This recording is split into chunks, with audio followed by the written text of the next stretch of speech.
Hello, y'all. Welcome back to Life Essence, y'all. That's right, the Majors here. That's right.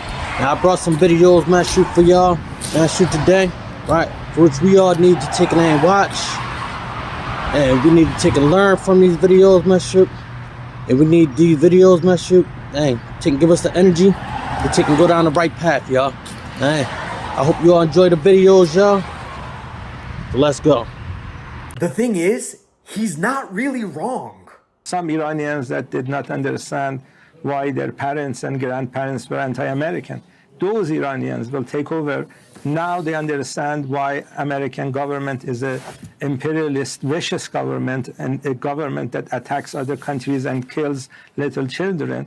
They understand they're fighting the Epstein class that either rape little girls or bomb little girls. You see, this professor was making a point about the fact that younger Iranian people have a different understanding of America than their parents or grandparents. Because this conflict between the US and Iran all started in 1953 when Iran had a democratically elected prime minister named Mohammad Mossadegh. He did something that was common sense, but of course was radical to the colonizers. He nationalized Iran's oil so Iranians could profit from their own resources instead of it getting continued to be exploited by Great Britain. Great Britain had controlled Iran's oil for decades through the Anglo-Iranian Oil Company, what later became known as BP Oil.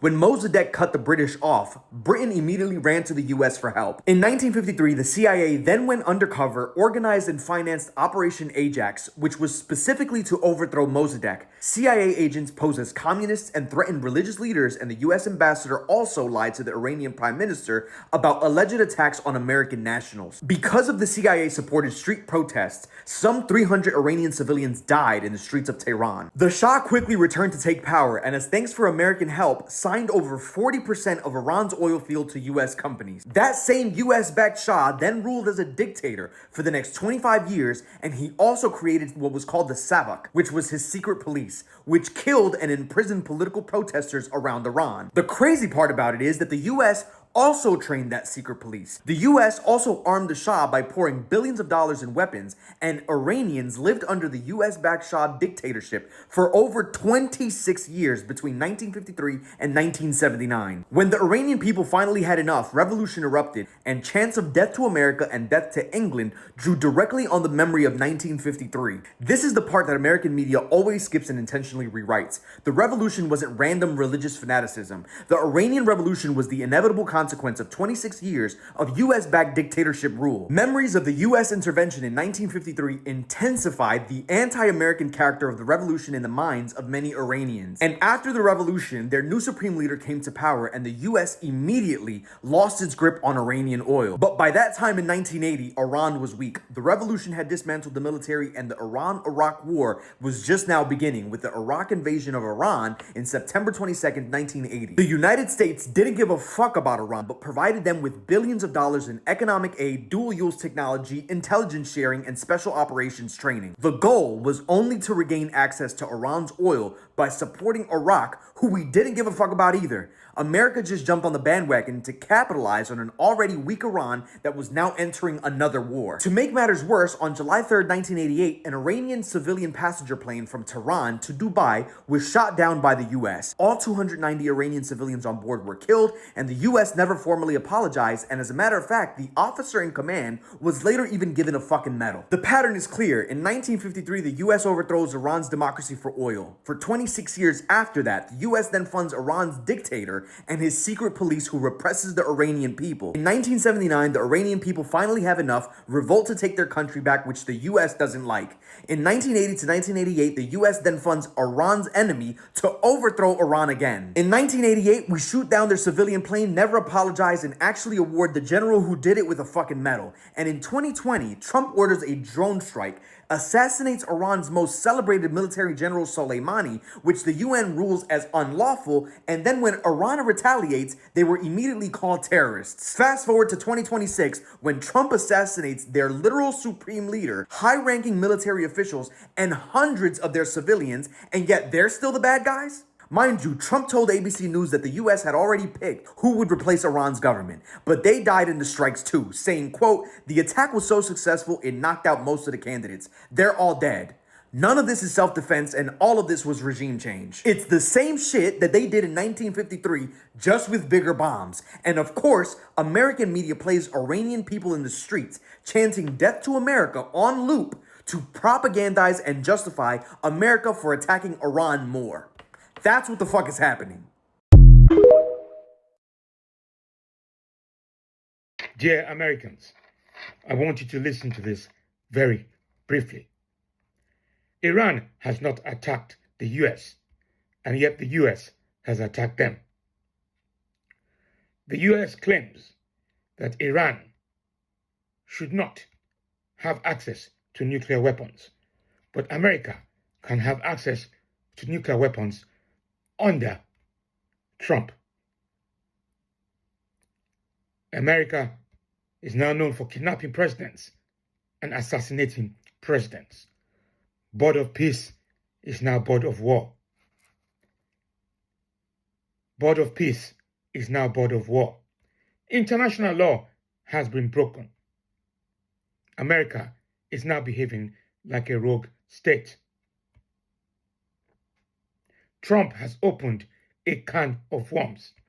He says he wants to protect Iranians, but what he has now done is created sleeper cells and wake them up in the US. I fear for Americans. Americans, open your eyes. Your president is creating so much havoc around the world. You must protect yourselves. Thank you for this information.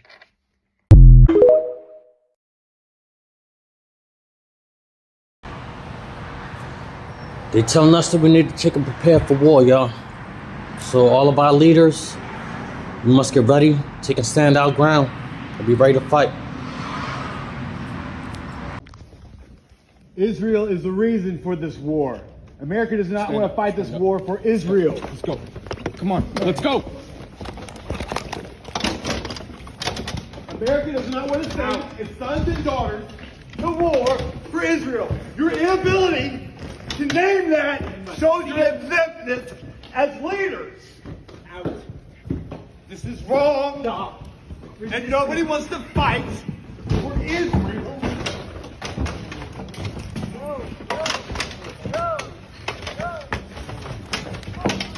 A reminder to all our Commandant, please stand up as a Marine and stand up for America.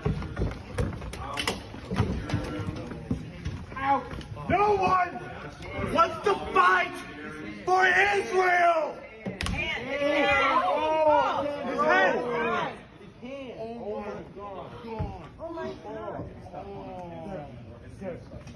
Sir, thank you for your service. The senator broke his hand. The senator broke his hand. Please help him. Senator Commandant! the hand of a Marine. He's a Marine. Somebody come help him. Control your Senate committee. Look at you guys. You're robots. A U.S. senator. You won't even look back. Look at you guys. You're like robots. Oh my God, what is happening? And you're not even looking back. Any of you four-star generals. Oh my God, what is happening right now? Eyes front, robots. Shame. Shame. Oh my God, you guys. What did I just see? I'm getting out of here. That's fine. Everybody sit down, please. Oh my God, what is That's all. happening? Okay, good. No, it's not. Oh my God. It's disgusting. Oh my God, you guys. Sorry, does that hurt? Can you open it up a little bit just to like change the gap? Hey guys, clear the hallways. Out. Clear the hallways. Clear the hallways, Nice and please. easy. Clear the hallways, please. Can you help him, please? Yes, yes. Tell the places going there. Please through the hallways. Oh my God, what happened? His hand got totally smashed. Oh my gosh. Oh my gosh. Why are you getting arrested? Palestine, from the halls of Montezuma to the shores of Tripoli, Palestine will be free. And what about this war in Iran? Oh my God. His arm. Ah, fuck, my arm is fucking broke, bro. What are you gonna do to him? My left arm is broke. I understand. Don't fight. Oh my God. Oh, you guys, come on. I need you to move with me, okay? Stop. Okay. Brian, stop. He's fighting for you, not for him. They broke his arm. Oh my God. Oh my God. It's totally broken. Come on now. Oh man. Please, can you get him some kind of medical attention? Yes, we are. Oh my God. You are? It's great. Just let go of my arm before you sit down. Y'all step back, please. Please move Can we back. get Keep him this some walkway medical open. attention? Who needs her? No, he broke his arm. Okay. Would y'all just move aside then? That way people can still exit. Josie, what happened? We just witnessed a Marine veteran interrupting the hearing, and they broke his arm. Why did he interrupt the hearing? Because there is a war in Iran, and our military brothers and sisters are going to die for Israel, and we are here to say no. We do not support Israel. We do not want to die for Israel. Stop the war in Iran right now. And what did they do to him? They pulled him out, got his arm trapped in a door, broke his arm, tackled him to the ground. It was a very, very intense situation. All right. So I'm gonna grab your arm and you can relax. Okay?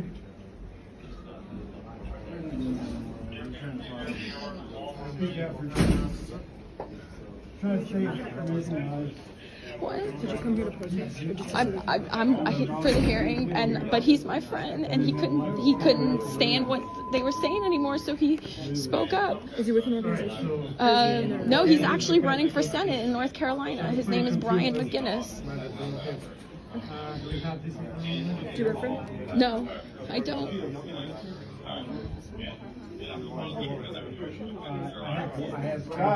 And they all just kept their eyes forward, those cowards. Please go behind the line right now.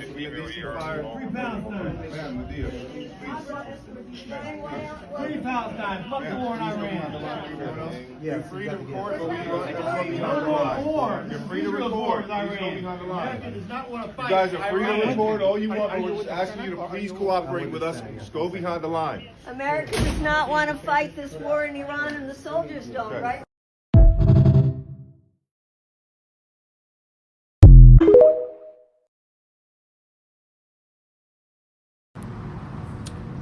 The Marine, man, he should have had a lot more people right there to back him on up, man. Straight up on that.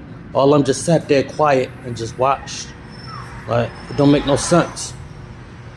Like, This is the critical moment because it is the moment they haven't planned for. They don't know how to get through this moment. They only hope it passes quickly because it is an inflection point. The moment is this. Once the majority of Americans realize they're dead either way,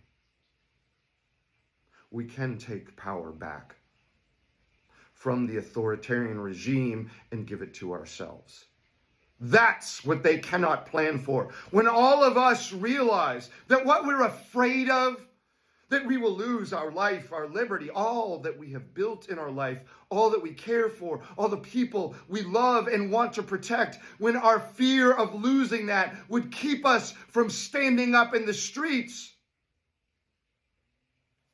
the inflection point is that fear dissipates when we realize we're dead either way. When they can shoot a mom driving home from dropping her kid off for no reason at all and instantly call her a terrorist, you understand the game plan. They have $175 billion ready to put ICE in every town. They will bump your shoulder, shoot you, say it's your fault, and there is nothing you can do if you don't stand up now.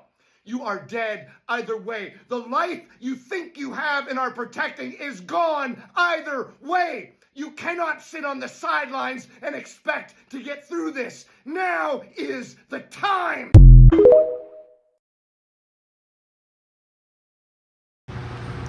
I'd like to thank everybody, man, for following my content, watching my videos, y'all. Keep on coming back. Thank all my subscribers. Thank everybody who like all my videos, y'all. Please like, share. Make sure your notifications is on, so you know when the videos are getting uploaded. All right, see you on the next video.